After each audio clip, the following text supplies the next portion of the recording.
The goddess never expected that the hero she summoned to save the world would turn out to be a completely useless waste, so she immediately activated the teleportation array and tossed him into a ruins overrun with monsters. But unexpectedly, Jack didn't die, because when facing the ferocious monsters, his skills were not only no longer useless, but they even hit their mark every single time. Although his mana had been completely depleted, by using skills fueled by his life force, he finally managed to wear down another monster. Instantly, a massive amount of experience surged into his body, and his level jumped all the way to 258. This fully restored his mana, and his skills were also enhanced. Now he could bind multiple targets simultaneously. Then he unleashed poisonous thornwords, continuously consuming the monsters' bodies. For him now, these monsters were nothing more than a pile of experience points. As they fell one by one, Jack's level kept rising. With this power, he firmly believed he could definitely leave these ruins. Seeing this, the remaining monsters could only flee in panic. However, Jack's crisis was not yet over. There was no food or water here. He wanted to try eating the monsters' flesh, but never expected their bodies were entirely composed of acidic substances. Jack collapsed weakly to the ground.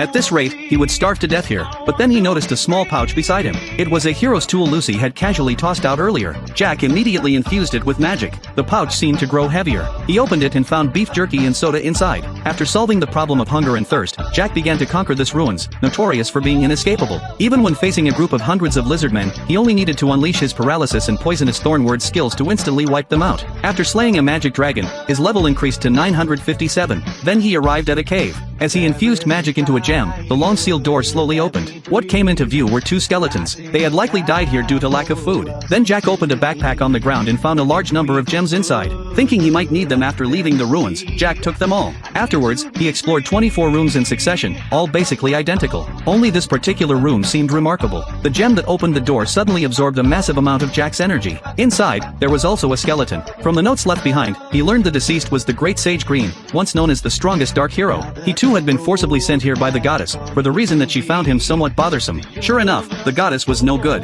This intensified Jack's desire for revenge. Beside Green were two books. One was a compendium of forbidden arts, containing recipes for potions and magical items. The other was a spellbook of forbidden curses. Although Jack couldn't understand it yet, considering it was something the strongest hero had hidden, it must contain extremely powerful spells. Perhaps it could even become his trump card against the goddess.